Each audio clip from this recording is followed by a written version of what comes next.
Well, greetings everybody. Bill Shaka here. Welcome to another edition of the 5-Minute Motivator. Welcome to Tamarindo, Costa Rica, where the breezes and the winds are pretty severe, so it may have a debilitating effect on my audio. Keep in mind these are one-take wonders, so I'm not going to really make any kind of modification or punch-ins to the audio.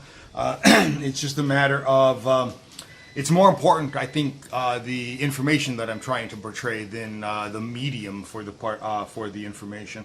So let's work through it as best we can.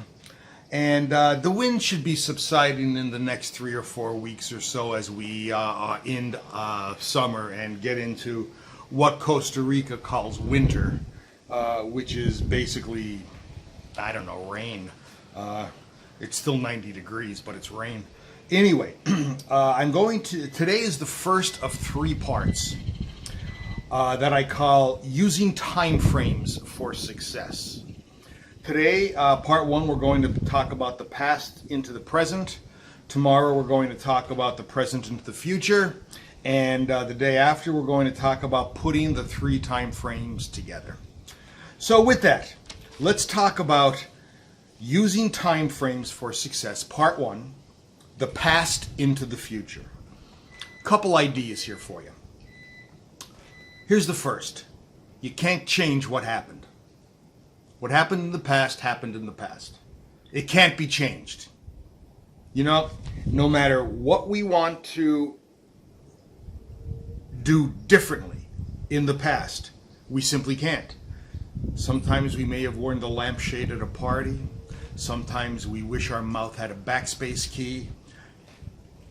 It doesn't matter. It's done, and it can't be changed.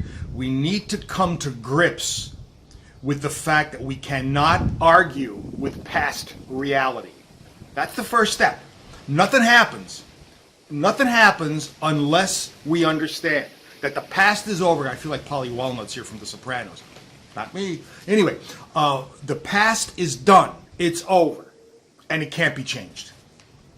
We'll talk about what we could do with that information tomorrow.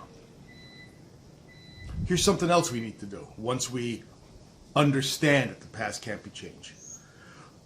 We need to forgive ourselves for any past wrongdoings. Nobody is perfect. My mother was always fond of saying, Jesus was the only perfect person on earth, and we ended up killing him. Nobody is perfect, so we have to be able to forgive ourselves. You know, this is really difficult, especially if some of us have made some significant errors in the past. But the fact is that we can't forgive others until we learn how to forgive ourselves. Self-forgiveness is extremely important. When we understand that the past can't be changed, and we learn, or at least figure out that we need to forgive ourselves, we're moving forward into the present. And here's something else that I'd like you to consider. What other people think of you is none of your business. Bill Cosby is not the most sought-after speaker these days. But Bill Cosby said something a couple of years back that I took note of, and I think it is extremely wise, even though he was kind of an idiot. He said, I don't know the secret to success, but I know the secret to failure. It's trying to please everyone. What others think of us is none of our business. We will always have detractors. We will always have people that don't like us. It doesn't matter what we do. But their dislike for us is more of a prayer about them than it is about us. So when you put these 3 things together, you can't change what happened. Forgive yourself. And what other people think of you is none of your business. When you put them together, you are well on your way to using the past as a proper steering mechanism in the present. Bill Shaka, thanking you for your time, the 5-Minute Motivator. Looking forward to seeing you tomorrow for part 2. Please like, share, comment. Please subscribe to the YouTube channel. See ya.